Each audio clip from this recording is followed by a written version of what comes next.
welcome back to another video of my channel. So today I'm going to be talking about a very important thing that a lot of us people struggle with, and I do actually myself still struggle with it, but I have a few ways to cope with that, and I'm going to tell you what I'm talking about. Also, the reason why I have this like reddish kind of lighting is because it's October! Woohoo! It's very close to Halloween, and so I just wanted to get into the spirit. And I'm going to be a clown. I'm gonna have like a huge smile, and it's gonna be kind of creepy, but I like it. Comment down below what you guys are gonna be for Halloween, because I'm sure there's a lot of good ideas out there that I want to hear. So share them with me, guys. Like, I love to read comments. They're super fun to read and see that people are like active on my channel. So like, comment. Okay, so now for the topic of the video. It is how to deal with stage fright. And as I said earlier, I'm going to tell you guys a few ways to cope with that, and I still struggle with it myself, and so I have a few ways to cope with it myself, and that's what I'm going to be sharing with you. So, the ways that I usually cope with stage fright is by looking at the exit sign, depending on where I am, because if I'm in the auditorium of my school, there's an exit sign, and people always say, look at the exit sign, and you'll forget everybody's there. So what I do is I listen to them, and I look at the exit sign, and it actually works. It works really well, and you just kind of like forget that everybody's there because you're just thinking about the exit sign and what you're saying, and it actually helps really, really well. I recommend doing that if you don't already do that.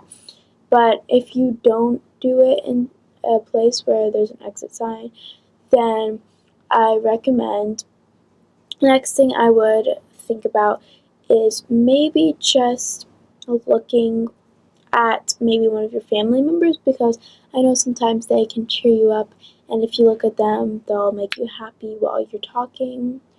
Or you can just pretend no one is there at all. You can pretend you're just talking in front of your mom or dad, and that everything's fine, and you really don't have to worry about it, because honestly, everybody who's watching you isn't even thinking about you. Like, they're just thinking about themselves. They don't even care, honestly, about what you're saying. They're honestly thinking about, oh my gosh, when am I gonna go on Instagram? Like, when can I leave this place? Because this is so boring. So really, they really aren't even like thinking about you. It's just a matter of dealing with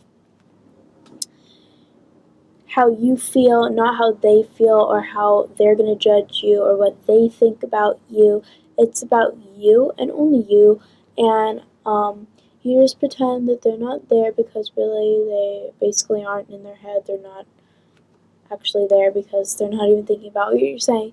And so I think that the easiest way for me to cope when I'm not in a room with an exit sign, I pretend that no one's there, no one cares about what I'm saying, and because really they don't, and most people listening to you are just like your friends or people supporting you, so you really don't have anything to worry about, and that's a really good way to cope with having stage fright. And so I would say, for the most part, some people have a hard time with pretending that there's no one there, because, sometimes people's imaginations are like, with their imagination, because some people, it's hard for them to imagine things. So that's why I say just pretend that they're not even there. I mean, not there physically, but mentally, because they really aren't. They're not thinking about you or what you're saying or anything. They're just thinking about themselves. That's why you should think about yourself and what you're saying, and focus on what you're doing, because that's really all that matters. Okay, guys, so I hope you got something out of this short clip on how to cope with stage fright. Also, I hope you guys comment what you're going to be for Halloween. If you don't know what you're going to be for Halloween yet, I recommend commenting when you do, because I still want to know. Okay, So comment anytime you figure out what you want to be following, because obviously I want to hear about it. And make sure to like and subscribe down below. And